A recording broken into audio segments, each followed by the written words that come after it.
정부가 감염증의 특성상 국제적인 협력이 필요하다며 이웃 국가인 일본과의 방역 협력이 중요하다고 밝혔다.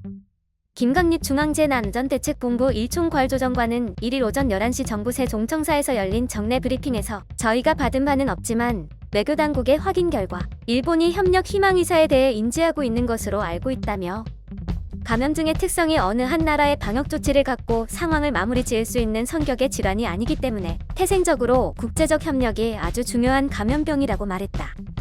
국내에서는 일본에서 출발해 우리나라로 입국한 중국인이 국내 12번째 확진 환자로 판정받은 바 있다.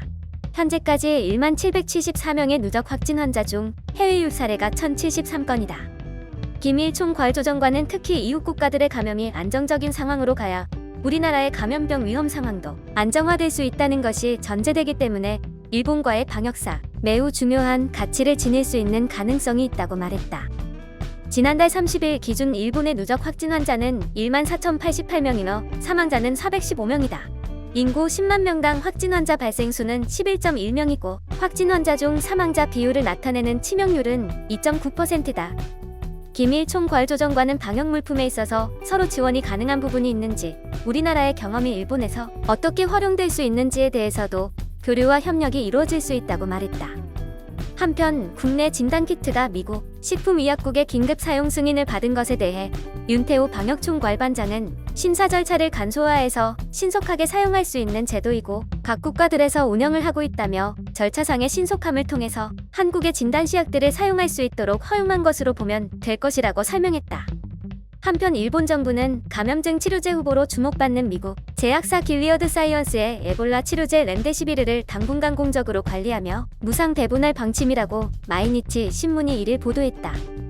보도에 따르면 일본 정부는 렘데시비르가 해외에서 승인되면 특례 승인 절차를 활용해 일본 내 사용에 필요한 심사를 간소화할 방침이며 중증 환자를 치료하는 의료기관에 무상 공급되도록 일본 내 유통에 관여한다는 방침이다.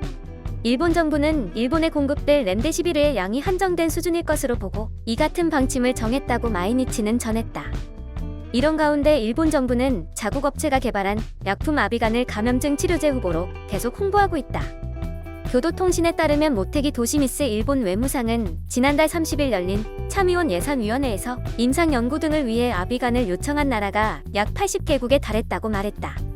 모테기 외무상은 각국 외교장관과 전화회담을 하고 있는데 아비간에 대한 해외의 관심은 대단히 높다고 전했다. 아비간은 일본 후지필름 자회사 후지필름도야마 화학이 제조하는 신종 플루 치료제로 일본 정부는 아비간의 감염증 치료 효과를 기대하고 있다. 한국 정부는 한때 아비간을 수입하는 방안을 검토했으나 부작용 우려가 크다고 판단해 일단은 수입하지 않기로 결정한 바 있다. 영상이 도움이 되셨다면 좋아요와 구독을 부탁드립니다. 시청해주셔서 감사합니다.